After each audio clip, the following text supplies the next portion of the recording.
अस्सलामुअलैकुम। मोहम्मद अज़हर सिद्दीक़ अपने programme mess week के साथ हाज़िर खिदमत है।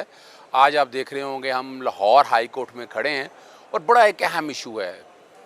जनाब चीफ जस्टिस कासिम खान साहब ने एक तारीख़ी फ़ैसला दिया है जो ग़ालिबन पाकिस्तान की तारीख़ में इस हालात से नहीं हो सका। आप लोगों को पता होगा कि मज़ारात पर और मसाजिद की मेंटेनेंस के हवाले से औकाफ़ ऑर्डिनेंस ये बना, बाकायदा उनको टेक ओवर किया गया और उनकी मेंटेनेंस का ये किसी एक अच्छा कदम था इस हवाले से कि यहाँ झगड़े बड़े होते थे तो और ज़ायरीन के लिए मसाइल का पेश आते थे। वो कानून बनाया गया और ये सारे उनके ज़िम्मे आ गए। उन्होंने आगे जो नजराने वगैरह आते थे वो पैसा आता था, उससे ये सारे बाल चीज़ों को मेंटेन करते थे। कोई उनके साथ कोई इमारतें थी, कोई प्रॉपर्टी अटैच होती थी तो वो बाकायदा लीज़ या पट्टे पे दी जा सकती थी।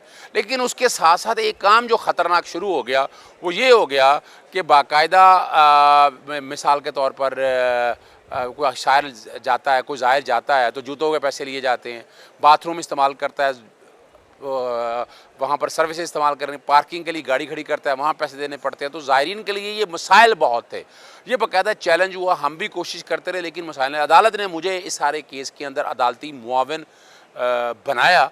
मैं आगे चलने से कबल मेरे साथ दानिश मरूद मौजूद हैं, सीनियर जर्नलिस्ट हैं और ये सारे जो कि कोर्ट की प्रोसीडिंग में मौजूद थे।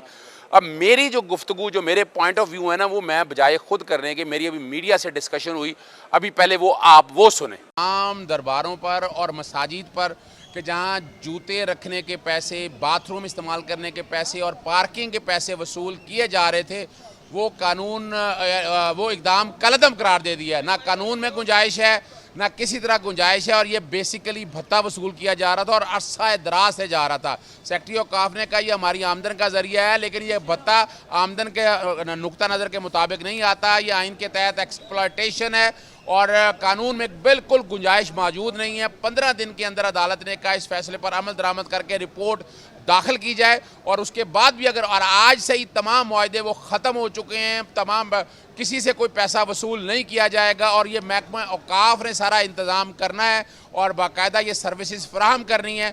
अगर वसूल किए गए 15 दिनों के बाद तो फिर वो पैसे सारे जो हैं वो सेक्रेटरी औकाफ से वसूल किए जाएंगे। अगर अब भी दोबारा यानी आज के फैसले के बाद अगर वसूली होती है तो ये तौहीन अदालत होगी, बुनियादी हकूक़ की खिलाफ वर्जी है और इसके खिलाफ अदालत से रुजू किया जाएगा। जी, आपने वो मीडिया मेरी डिस्कशन सारी जो सुन ली है। उसके बाद एक प्रोग्राम मोहम्मद अशफाक हैं, सीनियर रिपोर्टर हैं लाहौर न्यूज़ पे, उस पर उन्होंने अपने चैनल के लिए प्रोग्राम किया और जो नुक्ता नज़र वहाँ पर वो सारा सामने आएगा। अभी वो सुन लें आप। बुलेटिन के आगाज में अहम खबर शामिल करें। लाहौर हाई कोर्ट का मज़ारात से मुतालिक बड़ा फैसला सामने आ गया। पार्किंग फीस और जूते रखने के पैसे वसूल करने का इकदाम गैर कानूनी करार दे दिया गया। पंजाब हुकूमत ज़ायरीन को मुफ्त सहूलियात फराहम करे। चीफ जस्टिस कासिम खान ने फैसला सुना दिया। कहा महकमा औकाफ को भत्ता वसूल करने की इजाज़त नहीं देंगे।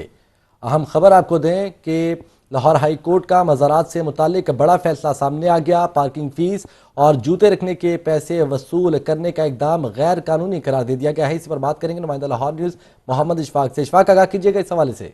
Ishfaq, chief justice Lahore high court justice Mohammad Qasim Khan ने बड़ा फैसला सुनाया है। चीफ जस्टिस कासिम खान ने पूरे पंजाब के मज़ारों पर आने वाले ज़ायरीन से किसी भी किस्म के पैसे वसूल करने से इंतज़ामिया को रोक दिया है। ज़ायरीन जो दरबारों पर हाज़िरी देने के लिए आते हैं उनसे पार्किंग फ़ीस, जूते रखने के पैसे और वॉशरूम इस्तेमाल करने से मुतल्लिक पैसे वसूल करने से रोक दिया है। चीफ जस्टिस कासिम खान ने यह करार दिया है कि महकमा औकाफ को दरबारों पर भत्ता लेने की इजाज़त नहीं देंगे। दाता दरबार, इसके अलावा बाबा फरीद शकरगंज दरबार और बेशुमार जो दीगर जो दरबार हैं वहाँ पर लाखों ज़ायरीन हाज़िरी देने के लिए आते हैं, लेकिन उनसे कानून के खिलाफ उनसे पैसे वसूल किए जाते हैं, उनको सहूलियात फराहम नहीं की जाती। इस हवाले से chief justice Lahore high court justice Mohammad Qasim Khan ने इंतज़ामिया को इन तमाम जो किस्म के जो पैसे वसूल करने से मुतल्लिक इक़दाम है उससे इंतज़ामिया को रोक दिया है। अदालत के रूबरू अदालती मुआवन अज़हर सिद्दीक़ एडवोकेट ने यह नुक्ता उठाया था कि इस तरह का कोई कानून मौजूद नहीं है कि महकमा औकाफ जिसके तहत पैसे वसूल कर रहा है। इस वक्त अज़हर सिद्दीक़ साहब हमारे साथ मौजूद हैं। सर, मजीद क्या नुकात उठाए हैं आप? देखिए, बुनियादी तौर पर कानून ही कलअदम करार दे दिया कि आप एक्सप्लॉयटेशन कर रहे हैं, कानून में इजाज़त नहीं है, ये भत्ता ले रहे हैं और ये कुछ 46 के करीब दरबार हैं, दरबार भी हैं और मसाजिद भी हैं। मिसाल बादशाह मस्जिद के अंदर भी अगर कोई पैसे वसूल किए जा रहे हैं पार्किंग वाले सारे, और सिर्फ इस हद तक नहीं है, 15 दिन के अंदर मेरे कहने पर रिपोर्ट का कहा है कि रिपोर्ट दाखिल करें। इस फैसले पर अमल दरामद हो गया। इस पर सवाल उठाया गया कि कॉन्ट्रैक्ट वगैरह दे दिए गए हैं, मुआहदे दे दिए गए। अदालत को बताया गया जब कानून गलत हो गया, इकदाम सारा गलत हो गया, बुनियादी हकूक़ से खिलाफ हो गया, तो वो तमाम मुआहदे खत्म हो जाएंगे। इस पर कत्ल होते रहे हैं ठेकों के ऊपर। और ये पाकिस्तान की तारीख का पहला फैसला है। इससे पहले आज इससे मुतल्लिक किसी किस्म की आज जजमेंट नहीं आई, क्या कहेंगे आप इस हवाले? देखिए, मैंने अदालत के सामने यही बताया कि मैंने पूरी हिस्ट्री ढूंढने की कोशिश की है। जो मामला इस अदालत ने उठाया, इससे पहले किसी ने इस मामले पे सोचा नहीं, किसी अदालत ने कोई फैसला नहीं दिया। और ये एक तारीख साज फैसला है। ये पाकिस्तानी कौम के लिए, मुसलमानों के कॉन्टेक्स्ट में, ये बाकायदा मिसालें दी कि हजूर नबी करीम सल्लल्लाहु अलैहि वसल्लम के रोज़ा मुबारक पर भी आपसे पैसे नहीं लिए जाते, इराक में पैसे नहीं जाते, तो पाकिस्तान में क्यों लिया जाता है? और ये अब मेरा ख्याल है आने वाले दिनों के अंदर एक तारीख साज फैसले के तौर पर माना जाएगा। और इससे ये फायदा होगा कि पूरे पाकिस्तान के अंदर जो पैसे वसूल किए जा रहे हैं अब रुक जाएंगे। जी, आपने ये सारा मामला सुन लिया। अब ये मामला हम 2-3 सवाल रखेंगे दानिश के सामने। कोर्ट के अंदर मौजूद थे। दानिश, आप क्या समझते हैं कि ये फैसले ने नई जहद डाल दी? मेरा ख्याल है पूरे पाकिस्तान के अंदर ये कोई नई रविश कायम करेगा। ये बहुत ज़बरदस्त फैसला नहीं? चीफ जस्टिस कासिम खान का बहुत बड़ा ये इनकलाबी कदम है कि उन्होंने एक ऐसी मुश्किल से अवाम को निकाला है जिसका इंसान का अकीदत का रिश्ता है। इन तमाम मुकामात पर जितने भी श्राइन हैं लाहौर में देखा जाए या पूरे पंजाब में जहाँ भी देखा जाए, तो मज़ारात पर एक खासा तबका, एक बहुत बड़ी तादाद जो कि हर रोज़ जो है ज़ायरीन की एक बड़ी तादाद वहाँ पर जाती थी। तो वहाँ पर सबसे बड़ा मसला उनको ये दरपेश होता था कि जूते कहाँ रखे जाते हैं। तो किसी जगह पे 2 रुपये 5 रुपये लिखा तो 10 रुपये 20 रुपये, कई जगह पे 50 रुपये भी। अच्छा, यहाँ मैं बताता चलूँ, मैंने अदालत के सामने ये भी बताया कि इस इशू के ऊपर हजरत दाद साहब जूतों के ठेके देने पे कत्ल हुए हैं यहाँ पर, ऐसे ही और बाकायदा वहाँ पर वॉशरूम के ठेकों के ऊपर बड़ा जुल्म होता है यहाँ पर, और एक आम आदमी के लिए बड़े मसाइल हैं। वो मिसालें भी दे रहे थे, गालिबन इराक की मिसाल दी, वो क्या थी? इराक का उन्होंने बड़ी एग्जांपल दी। कल भी उन्होंने इसकी एग्जांपल मिसाल दी और आज फिर उसको दोहराया उन्होंने कि मैं जब वो इराक के दौरे पर गए, और ये मुझे भी एक्सपीरियंस हुआ है वहाँ पर जाने का। इमाम हुसैन अलैहिस्सलाम के रोज़े पर देखें, हज़रत गाज़ी अब्बास के रोज़े पर देखें, जितने भी करबला, नजफ़ और काज़मैन, जितने भी रोज़े हैं, उन सब मुकामात पर एक बड़ी ना ख़ास बॉक्सेस एक साइड पे बनाए, और वहाँ पर वॉलंटियर्स हैं जो गवर्नमेंट की तरफ से वहाँ पर लगाए गए हैं। वो जब भी आप रोज़े के अंदर मोबाइल अलाउ नहीं है, जूता अलाउ नहीं है, और आप वहाँ पर एक उनको मोबाइल सबमिट करवाते हैं तो वो आपको टोकन दे देते हैं।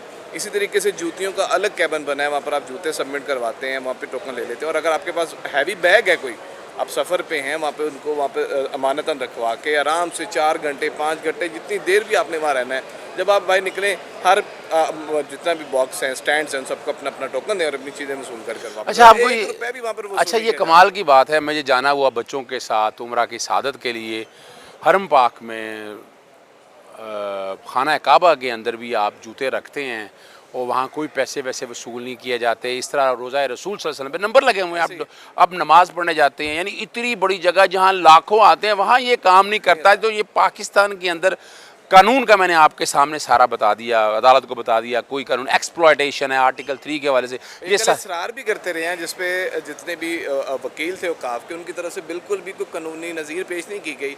बार बार वो कहते रहे कि यही कानून है, जिसको चीफ जस्टिस उनको डिनाई करते रहे कि तो लीज़ पर देने से मुतल्लिक़ है। ये बताएं कहाँ इख्तियार दिया कानून ने आपको ये चीज़ें लीज़ पर देने का? वो तरीकाकार बताते रहे, चीफ जस्टिस पूछते रहे कानून में कहाँ इजाज़त है कि आप ये सारी चीज़ें देते रहे। तो वहाँ पर बिल्कुल भी कामयाब नहीं हुए, जिस पर फिर आपको अदालती मुआवन मुकर्रर किया गया कि आप इसमें अदालत की मुआवनत करें। आज आपने वहाँ पर कानूनी जो है वो मैंने बॉम्बे हाई कोर्ट का फैसला दिया, सुप्रीम कोर्ट का फैसला दिया, मैंने इस्लामाबाद टेरिटोरियल काफ का मैंने उसका जिक्र किया, मैंने ऑर्डिनेंस का सेक्शन 8 और 13 का जिक्र किया।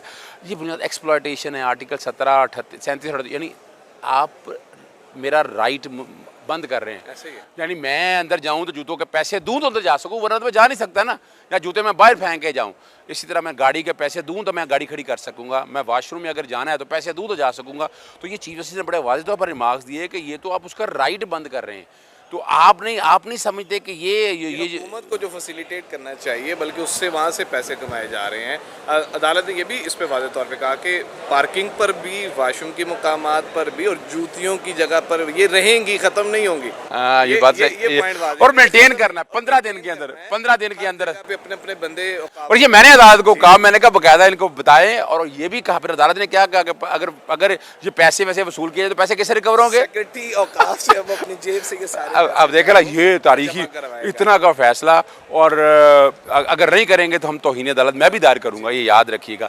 आप नहीं समझते कि इस फैसले की तकलीद पूरे पाकिस्तान के अंदर होनी चाहिए? ये हर जगह ये होता है। ये बहुत बड़ी नज़ीर है, अदालती फैसला है और इसको हर जगह इम्प्लीमेंट होना चाहिए। जिस तरह आज से ही चीफ जस्टिस ने वादे किया कि आज से ही ये फैसला लागू होगा और हर जगह पर लागू होगा। 15 दिन का वक्त दिया है कि इसके ऊपर मुकम्मल तौर पे इम्प्लीमेंट किया जाए, तो एक नज़ीर बनेगी पूरे मुल्क के लिए। मेरे ख्याल से बड़े सगीर के लिए भी ये नज़ीर बनेगी कि हर जगह पे इसको इस तरह इम्प्लीमेंट किया जाना चाहिए, क्योंकि महकमा औकाफ की एक खासी बड़ी और ये अच्छा, वो क्या सवाल पैसा है जब पूछा कि सेक्रेटरी लेवल के तनख्वाहें, वो क्या सवाल था वो? ये सूरत हाल वो चल रही है जी कि ये सारे चार्जेस हम वहाँ से पूरे करते हैं, वहीं से यानी तनख्वाहें सारे भैया नहीं, वो काम ज़ाहिरीन के लिए है और उसके पैसे भी उसमें। भाई आप देखे ना, हुकूमत आ करे ना भाई, इसके जितने पैसे दे रहे हैं मुलाजिम हुकूमत के, आप ऑब्जर्वेशन दे हुकूमत को कि हुकूमत के पैसे पे नहीं, इसके लिए मैं नहीं समझता कि हुकूमत खुद कर सकती है। हुकूमत के पास इदारा इख्तियार मौजूद है। नाजरीन, आज ज़रा हट के बात इसलिए की है, इशू बड़ा अहम था और ये मैं चाहता था आप तक, अगर इस तरह के और मामला अगर आप पूरे पाकिस्तान में कहीं और देखते हैं जहाँ ये ज़्यादती हो रही है, हमारे तक बताएं, हम अदालतों में लेकर आएंगे और आपके मसाइल आवाज़ उठाएंगे। पूरी दुनिया के अंदर भी जैसे ऐसे कोई मामला हो रहे हैं, अच्छी क्या क्या कहाँ हो रहे हैं, आप सऊदीया से आप देख रहे होते हैं, आप इराक से देख रहे होते हैं, ईरान से, बहरीन से, बड़ी बात ये वाज़ेह है कि भी अगर हुकूमत ना भी दे तो औकाफ के इतने मज़ारात हैं जिसमें करोड़ों रुपए चंदा इकट्ठा होता है, और जितनी जायदादें हैं, जितनी दुकानें इन्होंने रेंट पे दी हैं, सारी जगह पे है, हर जगह से पैसे वसूल कर अपने सारे चार्जेस कर। ये आपके सामने सारी पोजीशन रख दी है। अब इजाज़त दीजिएगा, बहुत शुक्रिया, खुदा हाफिज़, पाकिस्तान जिंदाबाद।